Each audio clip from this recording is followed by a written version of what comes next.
el Señor nos está hablando de nuevos comienzos en este año 2023. Es por eso que Dios nos está afirmando en que si vamos a comenzar de nuevo, tenemos que cambiar nuestros hábitos. Entonces, durante todo un mes hemos estado hablando que los cambios no vienen producto de tu fuerza de voluntad, que los cambios empiezan por nuestra manera de pensar, que los cambios en nuestra vida empiezan por los hábitos. Y entonces hemos estado constantemente hablando de que tenemos que eliminar los malos hábitos. Y si recuerdan, la semana pasada dijimos que tenemos que eliminar los estímulos que llevan a los malos hábitos. Y que tenemos que también, algo muy importante, cambiar la perspectiva de la vida. O sea, tú tienes que tener una perspectiva correcta de la vida. Cuando tú lees la palabra de Dios, descubres que la perspectiva que debemos tener es muy diferente a lo que normalmente la gente tiene. Y es muy importante también interrumpir ciertas acciones que nos llevan a los malos hábitos. Entonces, dijimos, elimina el estímulo, cambia tu perspectiva e interrumpe la acción. ¿Por qué? Porque si cambiamos un ciclo vicioso, lo que Dios quiere es que cambies un ciclo vicioso por un nuevo ciclo virtuoso. Vamos a cambiar el vicio por la virtud. Vamos a cambiar lo malo por lo bueno. Por lo tanto, los hábitos dijimos que se empiezan con pequeñas cosas. Y justamente hoy día el título de la enseñanza es Pequeños Gigantes. ¿Cómo se llama? Pequeños Gigantes. ¿Por qué? Porque justamente son esos pequeños, a veces, malos hábitos lo que nos puede llevar a una gran ruina, a una gran frustración. Esos pequeños gigantes. Ahora, no basta solamente, ese es un punto que muchas veces los cristianos nos quedamos estancados. Nos llegamos a los pies de Cristo y ya, no basta solamente con que dejemos los malos hábitos, sino lo que se trata es que empecemos a practicar buenos hábitos. No solamente basta con dejar malos hábitos, sino que empieces a practicar buenos hábitos. ¿Cuánto dicen amén? Porque donde se destruye el pecado, sobre esa base que hemos destruido el pecado, tenemos que construir un nuevo estilo de vida. O sea, no solamente basta ya, ok, ya boté todo lo malo. Imagínense que el pecado fuese como una casa vieja, ¿correcto? Entonces dice, oye, esta casa está horrible, mire estos muros están despintados, está viejo, está corroído. Destruyamos todo esto. Entonces, pum, pum, pum, lo destruye y queda limpio. Pero no basta con destruir. Hay que volver a construir, a hacer algo nuevo. Y eso es lo que justamente hoy día el Señor nos quiere decir. No basta con eliminar los malos hábitos, ya no los tengo, pero y te quedaste ahí. Y el Señor te dice, nuevos comienzos. Vuelve a edificar buenos hábitos. ¿Cuánto me están entendiendo? Entonces la meta es, ok, tengo claro, pastor, qué cosas, qué malos hábitos debo eliminar. Tengo claro que debo eliminar los estímulos que me llevan a esos malos hábitos, pero ok, pero ahora, una vez que he identificado y he eliminado esos malos hábitos, tenemos que construir buenos hábitos. ¿Y qué mejor que aprender buenos hábitos del mejor? Si usted quiere aprender algo bueno, aprenda del mejor. Y eso es para todo, ¿eh? Si usted, por ejemplo, quiere poner a su hijo en una academia de fútbol, usted va a averiguar quién es el mejor profesor de fútbol. Imagínese que estemos en la Argentina, pasan 15 años, ya Messi ya viejito, más viejito de lo que está, pone su academia de fútbol. Y usted dice, wow, Messi ha puesto una academia de fútbol y mi hijo le encanta. ¿Dónde usted lo va a poner? Donde Messi, pues, ¿no? No lo va a poder, pues, un jugador, pues, que estuvo jugando en la segunda división de la Copa Perú. No, pues, obviamente lo va a poner usted con Messi. ¿Por qué? Porque usted tiene que elegir siempre lo mejor. Porque es más probable que usted aprenda algo bien del mejor. Entonces, ¿dónde podemos aprender de buenos hábitos, de buenas cosas? Del mejor. ¿Y quién es el mejor? Jesús. ¿Cuánto dicen amén? Dale un fuerte aplauso a Jesús. Él es el mejor y por eso es que nos dejó un manual de vida. Como dicen muchos, el manual del fabricante. Ahí está el manual para ser mejor cada día. Nada se compara con este manual. En el mundo han escrito muchos libros. Las bibliotecas están llenas de libros muy maravillosos, pero no le igualan ni así a la palabra de Dios, porque ese es el mejor manual de vida. ¿Cuánto creen eso? Porque ahí está todo centrado ¿en quién? En Jesús. El Antiguo Testamento nos proyecta hacia Jesús. En el Nuevo Testamento estamos hablando de Jesús, pero todo eso nos proyecta para una vida con Jesús el día de hoy. Amén. Entonces, si tenemos que aprender de Jesús, vamos al libro de Lucas 22, 39 al 42. Lucas 22, 39 al 42. Dice, luego, acompañado por sus discípulos, Jesús salió del cuarto en el piso de arriba y como de costumbre, eso habla de hábitos que tenía Jesús, fue al monte de los olivos. Allí les dijo, oren para que no cedan a la tentación. Se alejó a una distancia como de un tiro de piedra, se arrodilló y oró. Padre, si quieres, te pido que quites esta copa de sufrimiento de mí. Sin embargo, quiero que se haga tu voluntad, no la mía. Wow. Esta historia es una de las historias que más realmente tocan mi corazón, porque es el momento de todos los momentos que Jesús tuvo.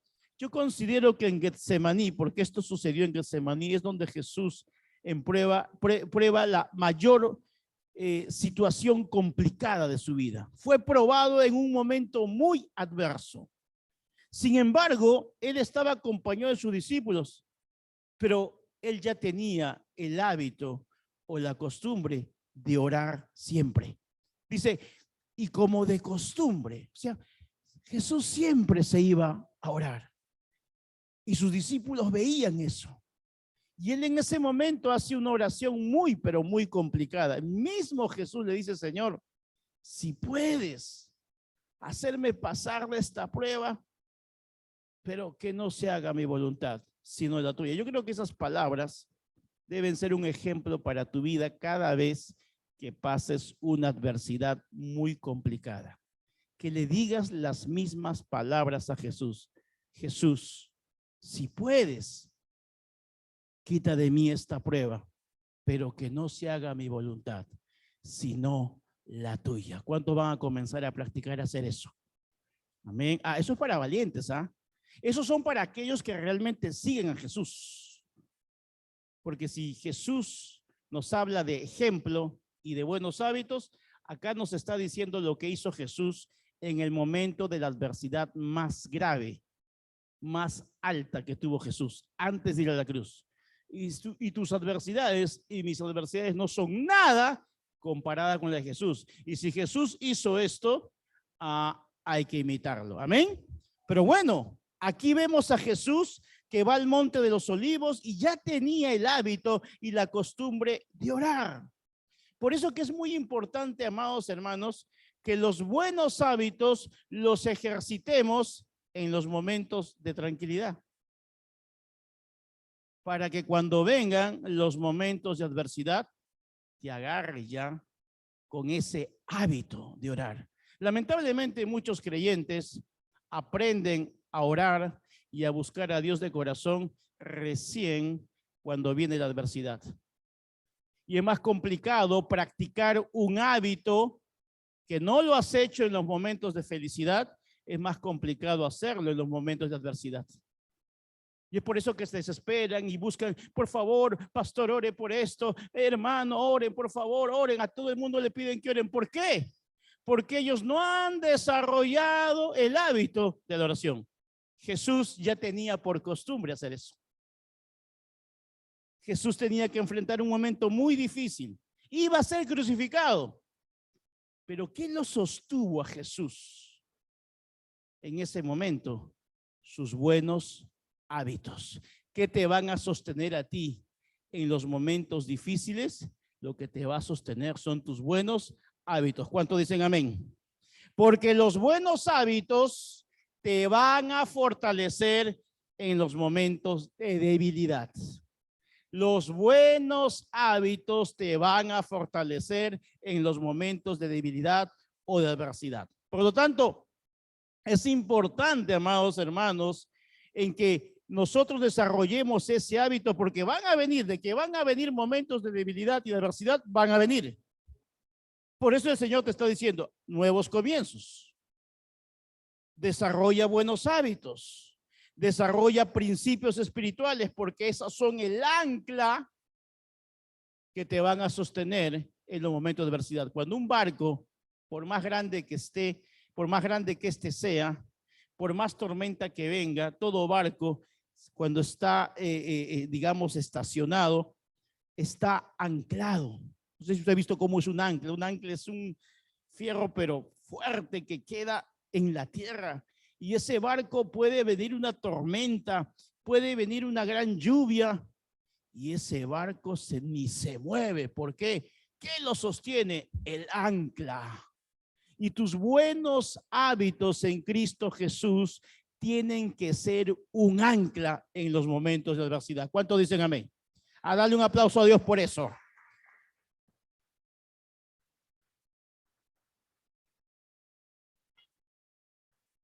Porque esos buenos hábitos van a ser el ancla que te van a sostener en los momentos de dolor, en los momentos de adversidad, en los momentos de tentación, en los momentos de angustia. Los buenos hábitos en Cristo Jesús te van a sostener. Entonces, si ya somos conscientes de que tenemos que eliminar malos hábitos, como vimos la semana pasada, entonces sigamos el ejemplo de Jesús de establecer nuevos y buenos hábitos. ¿Para qué? Para seguir avanzando y conquistando lo que Dios te ha llamado a hacer. Ahora, vamos a ver, ¿y cuáles fueron entonces los buenos hábitos que Jesús desarrolló? Vamos a ver los más relevantes, los más importantes. Número 1, diga usted, orar. Orar. Ahora, esto es algo que realmente no es nuevo. Pero, pastor, eso ya lo sabemos. El tema es cuántos lo hacen de verdad. ¿Cuántos lo hacen de verdad? ¿Cuántos han hecho de la oración un hábito? Y mira lo que dice Lucas 11, versículo 1. Una vez Jesús estaba orando en cierto lugar. Cuando terminó, uno de sus discípulos se le acercó y le dijo, Señor, enséñanos a orar, así como Juan les enseñó a sus discípulos. ¿Qué fue lo que provocó que los discípulos quisieran saber cómo orar? ¿Por qué le provocó decirle a Jesús, Jesús, enséñanos a orar? Y es que lo que hizo, lo que motivó a pedirle a Jesús que les enseñe a orar, lo que los motivó fue la misma vida de Jesús, porque la vida de Jesús fue una vida de oración y sus discípulos lo observaban, como paraban en todos lados juntos. Iban para tal lado, predicaban juntos, sanaban enfermos, pero en todo momento a Jesús lo veían orar y veían resultados en la vida de Jesús. Es por eso que sus discípulos le dicen: Jesús, enséñanos a orar. Y si tú te pones a estudiar la Biblia, te vas a dar cuenta que no hay otra cosa que los discípulos de Jesús le hayan pedido que les enseñe, sino solamente les pidió una cosa: enséñanos a orar. Y ahí tenemos como algo muy importante que el hábito que tenemos que primero aprender es a orar. Porque vemos que Jesús desarrolló este hábito mientras estaba en la tierra. Y no solamente lo desarrolló para él. El motivo de que Jesús desarrolló este hábito fue para enseñar a sus discípulos. Para enseñar a sus discípulos, porque Jesús enseñó que la oración era una prioridad en su vida. Si Jesús, siendo el Hijo de Dios, practicó la oración porque para él era una prioridad, ¿cuánto más para ti y para mí debería ser una prioridad? ¿Cuánto dicen amén? O sea, Jesús no escatimó la oración como que, bueno, sí, hay que orar de vez en cuando. No, para Jesús era importante. Y por lo tanto, si tú eres un hijo de Dios, para ti también la oración tiene que ser importante. Porque la oración es lo que nos va a llevar a relacionarnos con Dios cada día más. Por eso que la oración es uno de los hábitos que debe transmitirse de padres a hijos. La oración es un hábito que debe transmitirse de líderes a discípulos. La oración es uno de los hábitos que debe transmitirse de generación tras generación. ¿Cuántos dicen amén? Amado hermano, si eres tu padre o eres madre, lo mínimo que deberías enseñarle a tus hijos es a orar. Lo mínimo, ¿eh? Porque hay que enseñarles muchas cosas.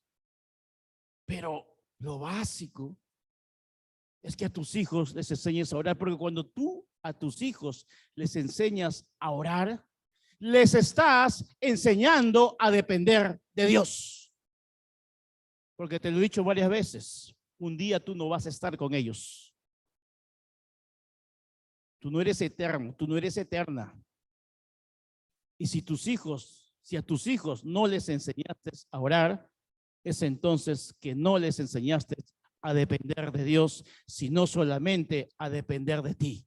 Y eso puede ser muy frustrante para ellos cuando tú no estés. Si los padres tienen el hábito de orar, toda su familia tendrá el hábito de orar. Porque orar no se enseña diciendo, anda a orar, hijo. No, orar se enseña cuando ellos te ven orar. ¿Cuántos dicen amén? Ya les he contado muchas veces. Yo soy el resultado del hábito de oración de una mujer que fue mi mamá. Mi madre siempre oraba, hasta el día de hoy. Si hay algo que tiene mi mamá muy, pero muy desarrollado, es el hábito de la oración. Ella es una mujer de oración, 100% una mujer de oración. Cualquier cosa, cualquier detalle, cuando conversamos con ella, mamá, ora por esto, por favor. Yo estoy segurísimo que ella lo hace. Y obviamente lo que oro yo, además de haberlo aprendido en el camino, en el desarrollo como cristiano, pero sí lo vi también como ejemplo en ella. La oración. Por lo tanto, amados hermanos, la oración tiene que ser un hábito, un estilo de vida.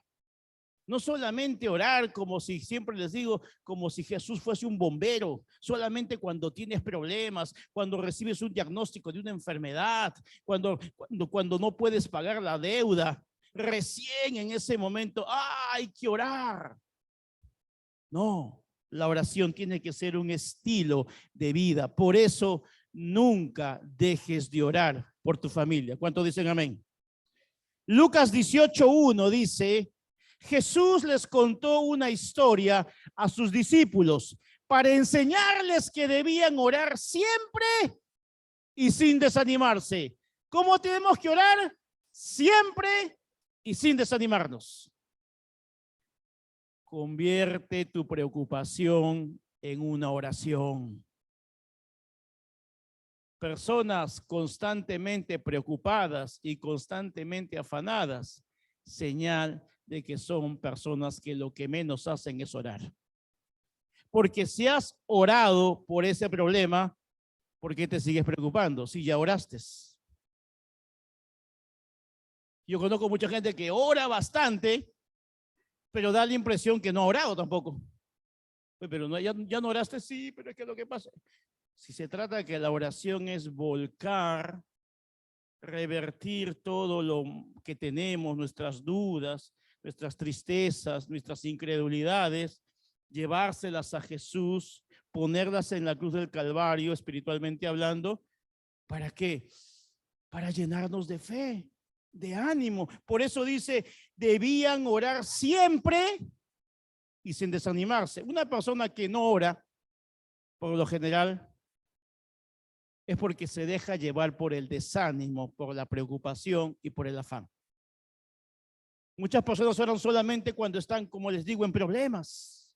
Pero hoy el Señor te está diciendo, este domingo, es tiempo de desarrollar el hábito de orar en todo tiempo. ¿Cuántos dicen amén?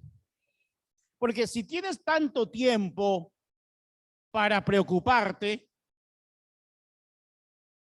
no me digas entonces que no tienes tiempo para orar. Es que no tengo tiempo. Yo he escuchado personas que oran, es que no tengo tiempo. ¿Y cómo si tienes tiempo para preocuparte? ¿Cuánto tiempo le dedicas a la preocupación? Ay, y es más, te encuentras con un hermano, con un líder y le cuentas tu problema 1 hora contando el problema. Te vas igualito. ¿Por qué no mejor inviertes esa hora en orar y decírselo a Dios? ¿Cuántos dicen amén? Es que cuando tú desarrollas, por eso te digo, cuando tú desarrollas el hábito de la oración, a quien vas a querer recurrir en primera instancia en un momento es a Dios. Ahí te das cuenta. Haz de la oración parte de tu vida diaria. La oración es para el espíritu, así como el oxígeno es para nuestra vida. Así tiene que ser. La oración es para el espíritu.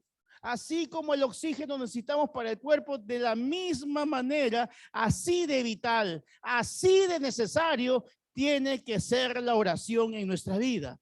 Cuando persistimos en la oración, crecemos en carácter, en fe y en esperanza. ¿Cuántos dicen amén?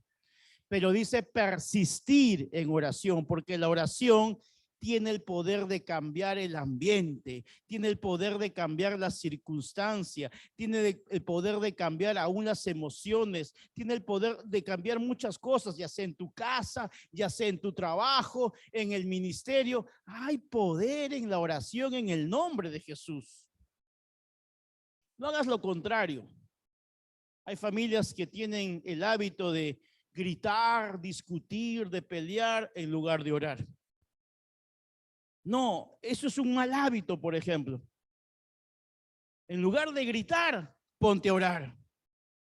Porque cada vez que estás bajo presión, en lugar de que salga lo malo de tu corazón, que salga lo bueno de tu corazón. ¿Y qué es lo que tienes que hacer en esos momentos de presión?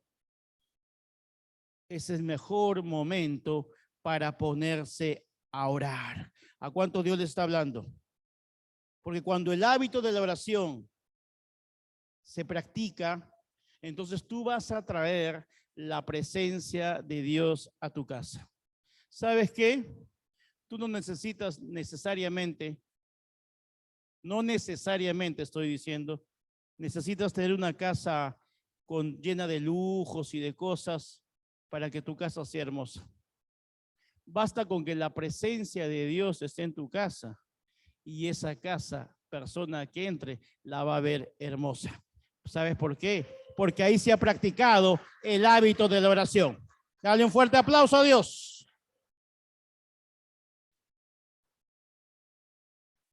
Con eso no te estoy diciendo que ahora los esposos, ya ves, no hay que arreglar la casa, ¿para qué comprar cosas? No, no, no, no, no, no. Lo que estoy diciendo que es muy importante la presencia de Dios, pero claro, hay que invertir en el hogar, hay que invertir en la casa, claro que sí. Entonces, el hábito más importante de Jesús fue orar. Número 2, segundo hábito, repita usted conmigo, congregar. Mira que te ha costado, congregar, dile así, congregar.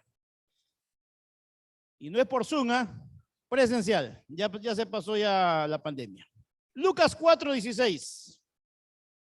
Cuando llegó a Nazaret, la aldea donde creció, fue como de costumbre, otro hábito de Jesús, fue como de costumbre a la sinagoga el día de descanso y se puso de pie para leer las escrituras. ¿Qué otro buen hábito tenía Jesús? Como de costumbre, el de congregar. En ese entonces, ¿dónde congregaba Jesús? En la sinagoga. Lo que es ahora el local de la iglesia, donde venimos. Él tenía como costumbre asistir a la sinagoga. Como tú y yo debemos tener como hábito venir siempre el domingo a la iglesia. ¿Cuánto dicen amén? Ese es nuestro día. Ese es nuestro día. Es nuestro día de reposo. ¿Por qué? Porque ese término como de costumbre está hablando de que Jesús tenía el hábito de congregar. Lo hacía constantemente. Él hizo de la casa de Dios una prioridad en su vida. Yo sé que estas cosas para mucha gente afuera no lo entienden. Pero cuando un hijo de Dios ha nacido de nuevo, ha sido transformado su corazón y ha renovado su mente, lo puede entender y lo puede vivir. Por eso es que usted está aquí esta mañana. ¿Por qué? Porque sabe que es importante.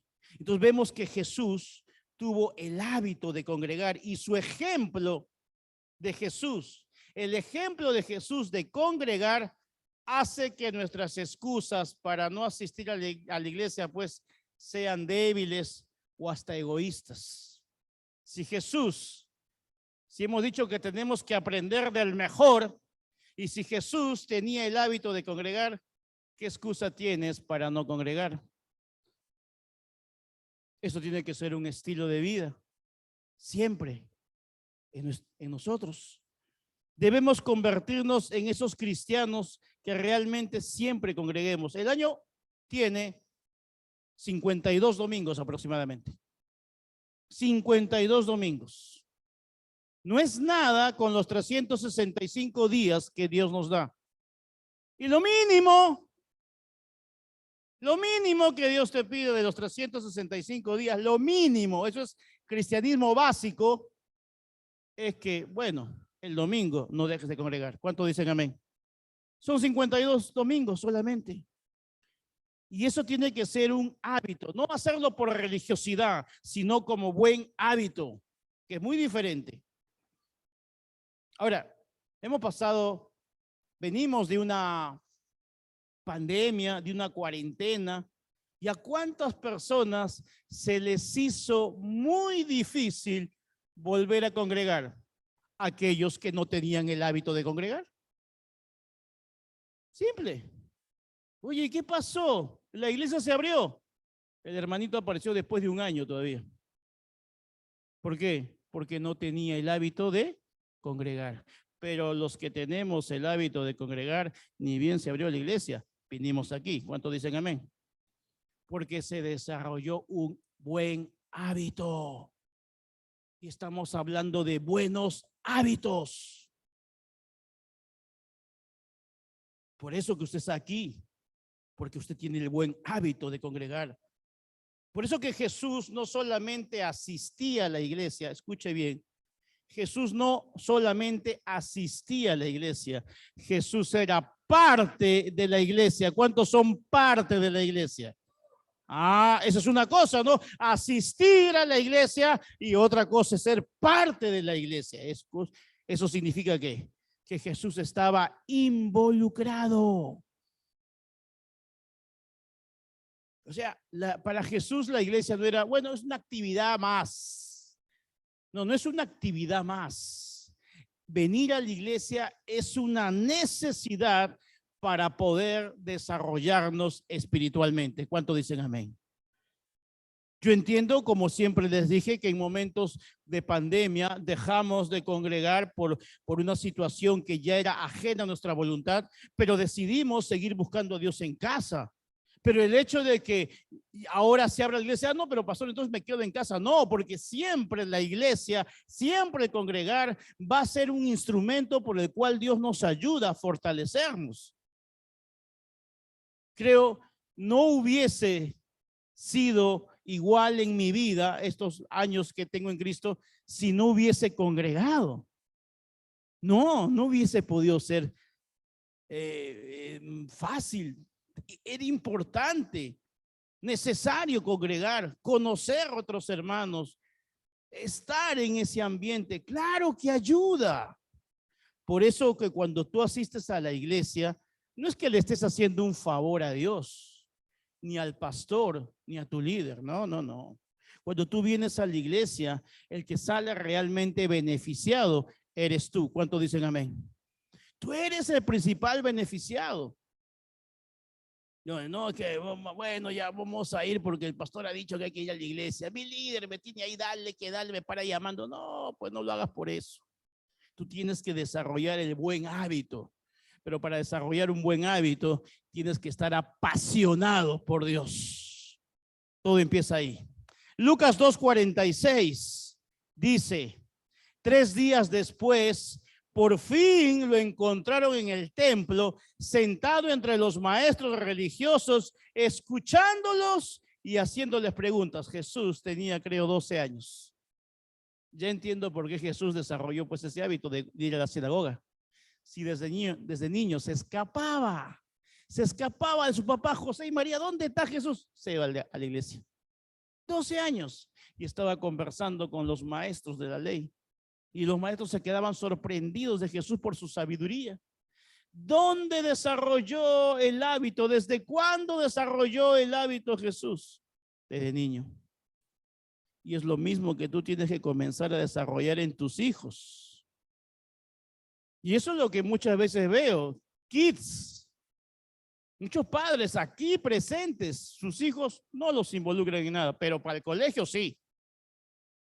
Pero no, sí vienen a Kids en Navidad. Y después en el año no involucran a sus hijos. No les enseñan a congregar. Y eso es lo que tenemos que comenzar a enseñar. Desde niños a que congreguen. Y es algo que también siempre les he comentado, que desde niño, bueno, no desde pequeño, desde los 7, 8 años, mi mamá siempre me llevaba a la iglesia. Así yo no quisiese. Pero acá hay unos padres que dicen, ay, no, es que no quiere. Es que el domingo me tiene tanto sueño. Es que como de lunes a viernes va al colegio, pastor, y el domingo me da pena levantarlo porque está con sueño, como madruga todos los días para el colegio. Es verdad, así he escuchado, así dicen. Wow, qué tales hábitos se están formando en los hijos. Después, cuando el Chucky pasa la factura, ay, ¿por qué será que mis hijos me han resultado así? ¿A quién nos está hablando? ¿Ah? Nunca es muy tarde para desarrollar ese hábito. Por eso es importante enseñar a nuestros niños desde pequeños a congregar. Esa aula de kids, ya estamos, la segunda aula ya la estamos tarrajeando, ya estamos terminando. ¿Por qué? ¿Por qué lo estamos haciendo? Pensando en sus hijos. Queremos que ellos aprendan la palabra de Dios, que aprendan a congregar, que los días sábados se unan a su intercesión, que los días domingos vengan a su servicio de kids. ¿Por qué? Porque queremos enseñarle a nuestros hijos a que ellos aprendan a congregar. Si no llevas a tus hijos de pequeños a la iglesia, de grandes tampoco van a querer asistir. Amén. Entonces, ¿qué tenemos que hacer como segundo hábito? Congregar. ¿Cuántos dicen amén? Número 3. Tercer hábito. Diga usted, dar. Acá pocos dije dar y 3 han dicho. Congregar, ¡ah! Toditos. Tercer hábito, dar. Ya se animaron unos más. Mateo 17:27 dice: sin embargo, no queremos que se ofendan, así que desciende al lago y echa el anzuelo, abre la boca del primer pez que saques y allí encontrarás una gran moneda de plata. Tómala y paga mi impuesto y el tuyo. Wow. Jesús acá está haciendo un milagro. Pero Jesús también nos está enseñando que era una persona que le gustaba dar en todo el sentido de la palabra. Y acá nos está hablando de que había que pagar un impuesto. Y el Jesús le dice, imagínense, anda a ver a ese río, ese mar, abre la boca del pez y ahí vas a encontrar una moneda de plata para que pagues tu deuda y la mía, tu impuesto, el tuyo. Wow, Jesús realmente nos estaba dando el ejemplo, nos estaba enseñando acerca de dar, porque Jesús era un hombre generoso y cumplía con sus obligaciones. ¿Cuántos dicen amén? Jesús era generoso, pero también cumplía con sus responsabilidades u obligaciones. ¿Por qué? Porque Jesús tenía el hábito de dar con generosidad. Ahora, si tú quieres experimentar, eso es para el que cree solamente, una vida cristiana victoriosa y próspera, tienes que dar. Pero cuando hablamos de una vida cristiana victoriosa, es esa paz, esa bendición, esa tranquilidad que te da Dios en esa área, sin necesidad de estar afanado, angustiado, debiéndole a medio mundo. No. Porque sabes que justamente eso es producto de un corazón que no le gusta dar. Jesús nos enseña que fue generoso, no solamente con Dios, sino también con los hombres. Y el hábito de dar no solamente se desarrolla en una área, el hábito de dar se desarrolla en todas las áreas de nuestra vida. No solamente cristianismo básico, obviamente, tienes que dar tus diezmos y ofrendas, eso es el ABC, sino que tienes que ser generoso en todo, generoso con tu tiempo, generoso quizás con tu familia, generoso con tus discípulos, ser generoso con los demás. Pero claro, si no estoy siendo generoso primeramente con Dios, ¿podré ser generoso con mi prójimo? Porque se aplica lo mismo. Amarás a Dios con toda tu alma, tu corazón y tu mente y amarás a tu prójimo como a ti mismo. Si lo aplicamos en la generosidad, diríamos lo mismo. Si soy generoso primero con Dios, se va a ver reflejado en la generosidad que tengo con mi prójimo. Cuando tú ves a esa persona que no es nada generosa, y quizás enteró mi broma, que dice, esta calle, pero usted por seguro que usted probablemente seguro que pertenece a esta calle con eso. Porque si no es generoso con su prójimo, si con el que ve no es generoso, ¿será generoso con el que no ve? Pregunta. Por eso Jesús está diciendo que él era generoso y además cumplía con sus obligaciones. Y no hay pretexto porque el jefe que escuchaba también decir, no digo. Es que tengo que cambiar de cuentas. Es que tengo que responsabilidades. Es que nadie conoce mi situación económica. Son las clásicas excusas que tiene la persona que no tiene corazón generoso. Y es que no solamente, amados hermanos, se trata de dar recursos económicos, no solamente.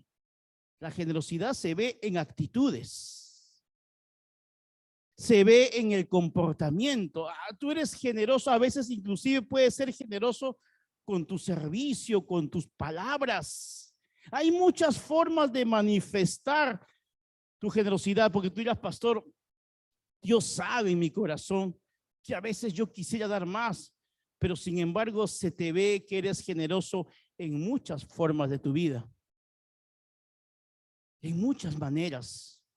O sea, la generosidad se ve manifestada de muchas maneras, y cuando esa persona ha desarrollado esa generosidad desde lo poco, cuando Dios prospera a esa persona, va a saber cómo sigue siendo generosa, porque lo practicó en lo poco. Mucha gente dice, no, cuando tenga, voy a dar. No, eso es mentira. Si en lo poco no practicas la generosidad, ten por seguro que en lo mucho tampoco lo harás. Porque ese es un principio que se practica desde el comienzo. Seamos generosos no solamente en la iglesia, sé generoso en tu casa, sé generoso en tu negocio, sé responsable en pagar tus deudas, sé responsable en pagar tus impuestos.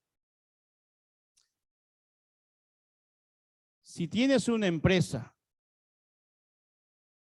y tienes gente que trabaja para ti, así tengas uno, sé responsable en pagar el día que se tiene que pagar. Si tú realmente eres una persona que ama a Dios, sé puntual en el pago que haces a tu empleado. Porque es muy doloroso y muy penoso creyentes que tienen personal trabajando para ellos, y si la fecha de pago es el día 15, por ejemplo, se olvidan y pagan el 18, el 20, el 25. Eso habla de tu testimonio también. Eso habla de tu responsabilidad. Eso está hablando de tu amor al prójimo. Yo he conocido personas que aún no siendo creyentes, me decían, Patrick, muchas veces he tenido que pagar, aún sacrificando los ingresos de mí y de mi familia, con tal de cumplir con mi personal. Y esa persona era conocido en esa empresa porque decía, no, sí, realmente él siempre en la fecha puntual. Porque eso es lo correcto, es lo que Jesús nos estaba diciendo. Jesús no podía quedar mal en ese pago, por eso que tuvo que sacar esa moneda de la boca de ese pez, y no solamente cumplió con su responsabilidad de pagar, sino que también le pagó el impuesto de ese discípulo. Mira a tal punto la responsabilidad de Jesús. Entonces, amados hermanos, la generosidad también tiene que ver con la responsabilidad de saber pagar las cosas en la fecha indicada. ¿Cuántos dicen amén? Así que si tu jefe te está pagando de manera impuntual, ora y dile que el Señor toque su corazón. Amados hermanos, tenemos que vivir con brazos abiertos y no con brazos cerrados. ¿Cuántos dicen amén? Dale un fuerte aplauso a Dios por eso.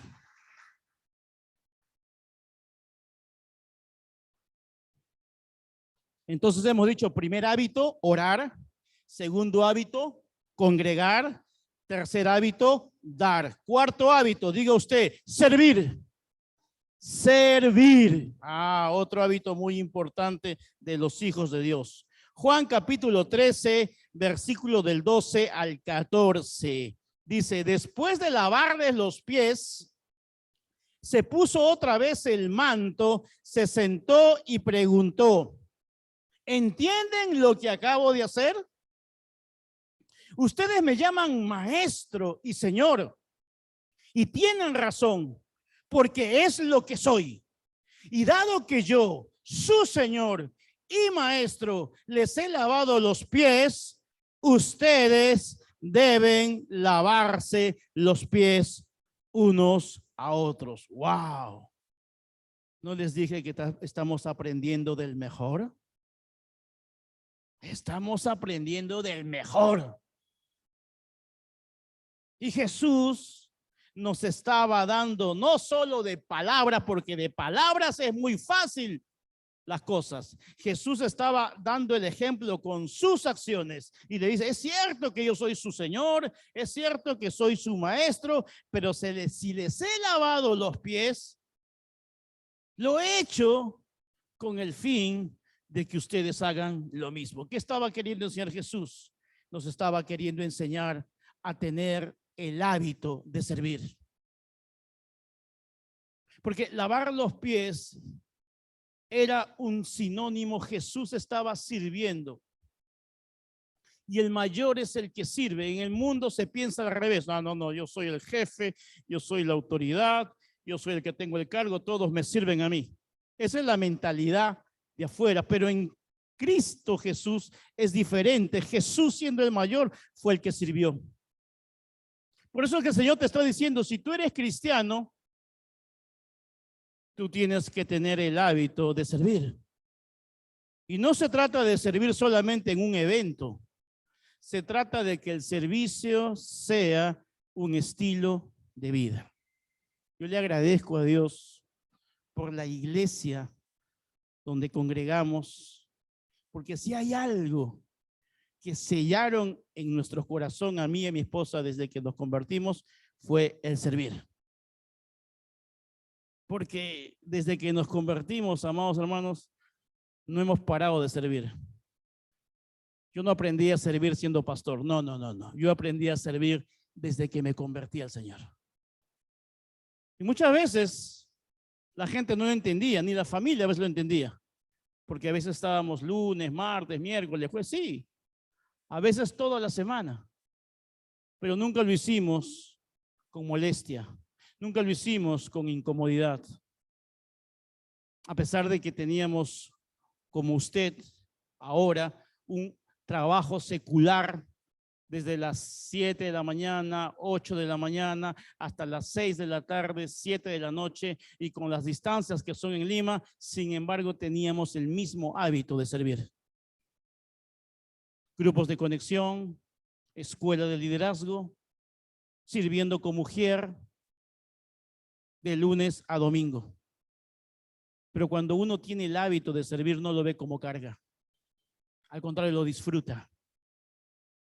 Entonces, amados hermanos, el servir realmente es algo muy importante, porque el servir no tiene que ser para ti una carga. ¿Sabes por qué disfrutamos y seguimos disfrutando del servir a Dios? Porque es un privilegio más bien. Que no lo aprendí, como les repito, siendo pastor, lo aprendí desde que me convertí. Y no solamente hay que servir en un común evento. No, yo servía antes. Yo sí servía, sí, pero tiene que ser un estilo de vida. Tiene que ser una cultura de vida. Tenemos que servir hasta el último día de vida a Dios, porque es un privilegio. Y por último, es un servicio, es trabajar para Dios. Mira, a ti te podrán contratar mañana en la empresa la más grande que tú quieras. Te podrán contratar, no sé, Chevron, Texaco. O sea, imagínate la empresa más grande del mundo. Pero vas a estar trabajando para un hombre. Vas a estar sirviendo a un hombre o un grupo de hombres, de empresarios. Es tu trabajo. Pero el servir y trabajar para Dios no se compara con ninguno de esos lugares. Es cierto que tienes que trabajar ahí, claro, porque tienes que tener, tienes que mantener a tu familia. Está muy bien. Y qué bueno si estás trabajando en esa empresa. Qué bueno.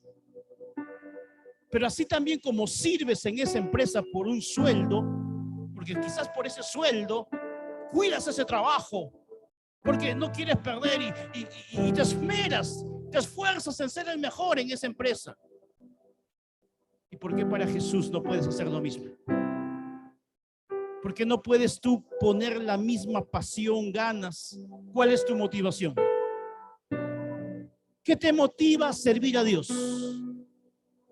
Porque si tienes claro cuál es la motivación que tienes cuando vas a trabajar, ¿no? Lo tienes claro porque tu motivación quizás es, no es que quizás, lo es, el sueldo que te van a pagar. Pero ¿cuál es tu motivación? Examina tu corazón, ¿qué te motiva a servir o a no servir a Dios? Eso tiene que ver con lo que hay aquí en el corazón. Yo te motivo a que sirvas en alguna área de la iglesia. Servidores, mujeres, kids. Necesitamos gente en los pilares. A veces me llaman de los pilares, pastor, no hay personas. Yo digo, acá hay tantas personas. Y solamente el domingo se trata de recibir, se trata de servir, amados hermanos. Jesús nos enseñó. ¿Por qué no se abren más grupos de conexión? ¿Por qué no ya? ¿Cuántas veces el Señor hasta que dice, empieza a liderar? Liderar es servir. ¿Qué estás esperando? Sigamos el ejemplo de Jesús. Porque el servicio es el camino hacia el compromiso. Cuando uno aprende a servir a Dios, entiende que el compromiso es con Él, no con el hombre. Dale un fuerte aplauso a Dios.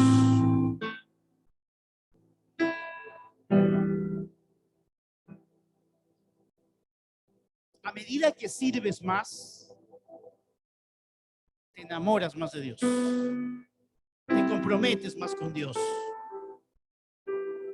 Y a medida que sirves más, eso sí es una señal de madurez espiritual. No existe persona que pueda llamarse maduro espiritualmente si hasta el día de hoy no sigue sirviendo a Dios. El servir a Dios forma el carácter. El servir a Dios corrige las motivaciones. El servir a Dios te ayuda a crecer. Cuando estuve en la última convención de transformación, ustedes saben, los que han ido a Lima, que la Mauta es inmenso, es grande. Son 40,000 metros cuadrados. Y ustedes saben que en la convención abajo todos estamos recibiendo de Dios, alabando, escuchando palabra. Y con mi esposa salíamos ya en la tarde y habían dos sugieres parados ahí como en el túnel. Hay un túnel ahí donde salen los automóviles y por donde salen los pastores.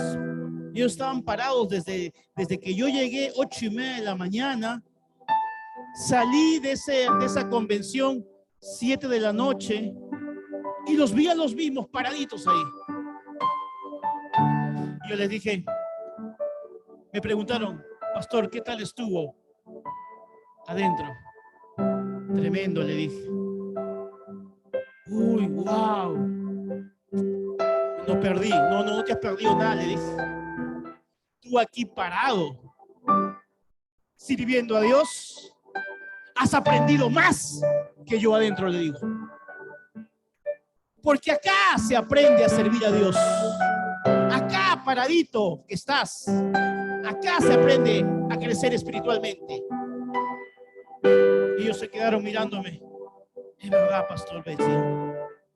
Yo he estado acá igual que tú, le digo. Por eso que te lo digo. He estado parado horas de horas en una puerta, en un lugar, y quizás no escuché la enseñanza, la prédica, o me perdí ese grupo de alabanza que llegó. Pero ¿sabes qué? Ahora le agradezco a Dios Ajá. Ahí se aprende madurez. En el servicio se aprende crecimiento. Sí, es importante que vayamos a escuela de liderazgo. Claro que sí. Y me encanta estudiar la palabra. Pero ¿dónde se aprende? En la práctica. En el servicio. Ahí tenemos que ensuciarnos las manos. Tenemos que transpirar un poco. Es ahí donde tú vas a conocer y te vas a parecer un poquito más a Jesús cuando Él comenzó a lavar los pies de sus discípulos. ¿Cuánto van a comenzar a servir a Dios a partir de ahora? Dale un fuerte aplauso a Dios por eso.